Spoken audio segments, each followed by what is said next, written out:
Hello everyone.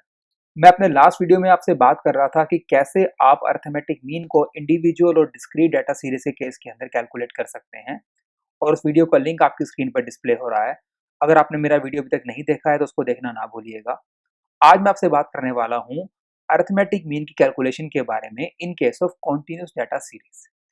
जैसा कि मैं आपको अपने लास्ट वीडियो में बता रहा था कि अरिथमेटिक मीन को कैलकुलेट करने के हमारे पास दो मेथड्स हैं, direct method and shortcut method. दोनों मेथड्स के थ्रू हमारा आंसर हमेशा सेम आता है, लेकिन जो शॉर्टकट मेथड है वो हमारी कैलकुलेशन को थोड़ा सा आसान बना देता है। आज के इस वीडियो के अंदर मैं आपको डायरेक्ट और शॉर्टकट मेथड के अलावा एक नए मेथड के बारे में बताने वाला हूँ, जिसका नाम है स्टेप डेविएशन मेथड। इसका काम भी हमारी कैलकुलेशन को रिलेटिवली छोटा करना और आसान बनाना है। तो आइए चलते हैं हम पावर पॉइंट प्रेजेंटेशन की तरफ और समझते हैं कि कैसे हम अरिथमेटिक मीन को कॉन्टिन्यूस डाटा सीरीज के केस के अंदर कैलकुलेट कर सकते हैं। किसी भी डाटा सीरीज के अंदर अगर हमने अरिथमेटिक मीन की कैलकुलेशन करनी है तो सबसे इंपॉर्टेंट हमारे लिए है डाटा की इंटरप्रिटेशन को समझना। जैसा आप यहाँ पे देख रहे हैं, हमारे पास बच्चों के मार्क्स दे रखे हैं जिसको मैं एक्स से रिप्रेजेंट कर रहा हूँ, और टोटल नंबर ऑफ स्टूडेंट्स को मैं एफ से रिप्रेजेंट कर रहा हूँ। मेरे पास जो डाटा दे रखा है, रेंज दे रखा है 0 to 7, 7 to 14, 14 to 21 and so on. और इस रेंज में देखेंगे जो पहला नंबर है 0, इसको हम कहते हैं लोअर लिमिट, जो लास्ट नंबर है 7, इसे हम कहते हैं अपर लिमिट। अब यहाँ पे आप देखेंगे जो अपर लिमिट है वो नेक्स्ट रेंज की लोअर लिमिट है। यहाँ पर देखेंगे 14 जो अपर लिमिट है वो नेक्स्ट रेंज की क्या है, लोअर लिमिट। इसे हम कहते हैं कॉन्टिन्यूस एक्सक्लूसिव सीरीज। इसकी इंटरप्रिटेशन क्या होगी, 19 स्टूडेंट्स के मार्क्स 0 से 6.99 में लाई करते हैं, 25 स्टूडेंट्स के मार्क्स 7 से 13.99 में लाई करते हैं एंड सो ऑन। इसका मतलब अगर किसी स्टूडेंट के मार्क्स 7 है तो वो 19 में ऐड नहीं होंगे, वो 25 में ऐड होंगे। किसी स्टूडेंट के मार्क्स अगर 14 है तो वो इस 36 में ऐड होंगे। किसी के अगर 21 मार्क्स हैं तो वो 72 में ऐड होंगे। अब यहाँ पर अगर मैंने अरिथमेटिक मीन निकालना है कॉन्टिन्यूस सीरीज के केस के अंदर, सबसे पहले मुझे इस रेंज का क्या होगा, एक मिडल नंबर लेना होगा। कैसे निकलेगा, lower limit plus upper limit divide by 2, मतलब 0 plus 7 divide by 2 3.5, 7 plus 14 which is 21 divide by 2 10.5 and so on. ये जो हमारे पास मिडल नंबर निकल कर आया इसको मिड वैल्यू कहते हैं। अब अरिथमेटिक मीन निकालने का फॉर्मूला क्या है, summation of F M divide by N, मतलब कि हर एफ की वैल्यू को हम मिड वैल्यू से मल्टीप्लाई कर देंगे। हमारे पास ये वैल्यूज निकल कर आ गई, 66.50, यहाँ पे 630 which is a multiplication of 36 into 17.5 and so on. और क्योंकि हमारे पास यहाँ पे सम का एक सिंबल दे रखा है, हम एफ एम का टोटल कर देंगे विच इज 7259, और एन क्या होगा, summation of F that is 274, and will put the values here and the mean is 26.49। Interpretation क्या हुई, 274 स्टूडेंट्स के ऑन एन एवरेज जो मार्क्स हैं वो 26.49 है। कुछ स्टूडेंट्स के मार्क्स 26.49 से कम है और कुछ स्टूडेंट्स के मार्क्स 26.49 से ज्यादा हैं। This is our direct method.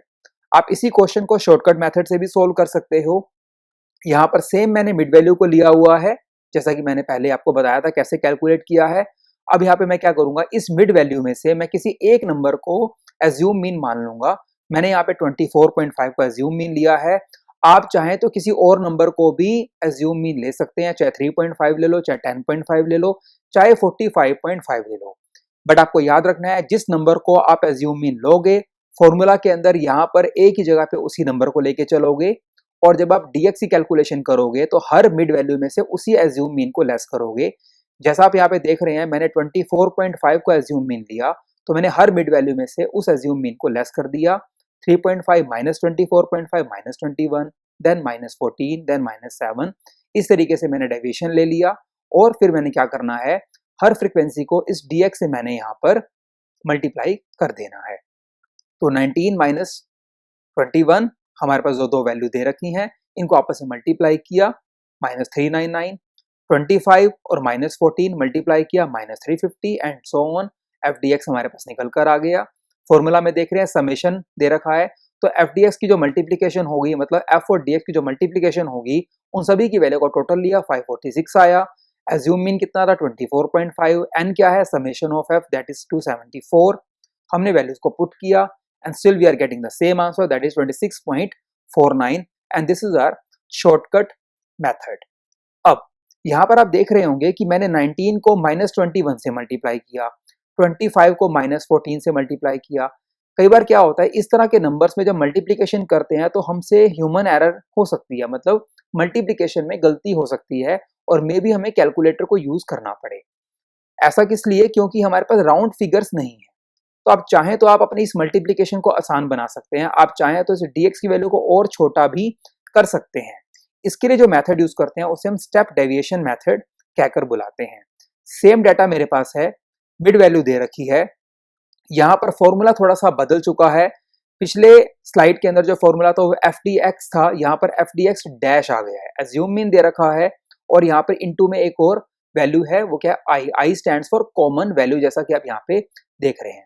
आइए समझते हैं कैसे काम करता है।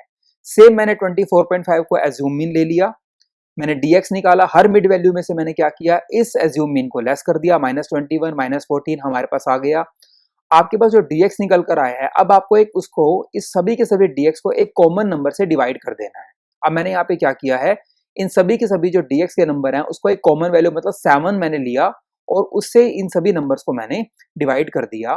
तो -21 को 7 से डिवाइड किया तो -3 आया, -14 को 7 से किया तो -2 आया, एंड सिमिलरली सभी वैल्यूज को हमने कैलकुलेट कर लिया है, जिसे मैं dx डैश से रिप्रेजेंट कर रहा हूं। अब हम क्या करेंगे, यहाँ पर f को dx डैश से मल्टीप्लाई करेंगे, मतलब 19 को -3 से मल्टीप्लाई करेंगे, 25 को -2 से।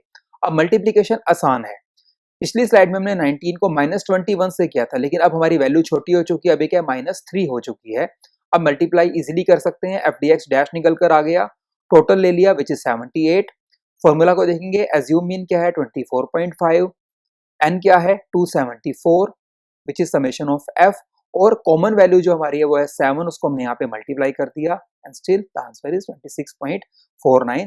This is our step deviation method. तो आप कोई भी मेथड यूज कर सकते हैं, ठीक है, लेकिन हमारा आंसर क्या होगा वो सेम ही आना चाहिए। अब हमारे पास यहाँ पे भी कॉन्टिन्यूस डाटा है, लेकिन डिफरेंस क्या है, पहले हमारे पास एक्सक्लूसिव सीरीज थी, अब हमारे पास इंक्लूसिव सीरीज है। क्या फर्क है एक्सक्लूसिव और इंक्लूसिव में? आप यहाँ पे देखेंगे, यहाँ पर जो अपर लिमिट है 19, वो अगली रेंज की लोअर लिमिट नहीं है। तो इंटरप्रिटेशन क्या होगी, 5 स्टूडेंट्स के मार्क्स 10 से 19 के बीच में है, 8 स्टूडेंट्स के मार्क्स 20 से 29 के बीच में है, 12 स्टूडेंट्स के मार्क्स 30 से 39 के बीच में है, एंड सो ऑन। तो आप देखेंगे अपर लिमिट और नेक्स्ट रेंज के लोअर लिमिट में आपको थोड़ा सा गैप देखने को मिलेगा। इससे अर्थमेटिक मीन की कैलकुलेशन पे कोई असर नहीं आता, सिर्फ इंटरप्रिटेशन में फर्क आता है। अब हम यहाँ पे क्या कहेंगे, जिस बच्चे के 19 मार्क्स आए हैं वो इसी जगह पर इसी फ्रीक्वेंसी में ऐड होगा, मतलब 5 में। जिस बच्चे के 29 मार्क्स आए हैं वो इसी फ्रीक्वेंसी मतलब 8 में क्या होगा, ऐड होगा। हमें अर्थमेटिक मीन निकालना है, पहले हम डायरेक्ट मेथड यूज करते हैं। सबसे पहले क्या करेंगे, रेंज का मिड वैल्यू ले लेंगे, मतलब lower limit plus upper limit divide by 2 which is 14.5, 20 plus 29 मतलब lower limit plus upper limit divide by 2 24.5। इसी तरीके से सभी की सभी जो x की रेंज दे रखी है हमारे पास, उसका मिड वैल्यू निकाल लिया।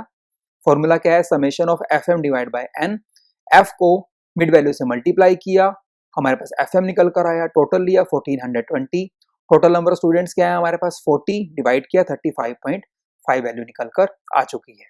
इसी कैलकुलेशन को हम शॉर्टकट मेथड से भी कर सकते हैं। अब हम क्या करेंगे, किसी एक नंबर को हम एज्यूम मीन लेकर चलेंगे। यहाँ पे मैंने 34.5 को एज्यूम मीन लिया, आप चाहें किसी और नंबर को भी एज्यूम मीन ले सकते हैं।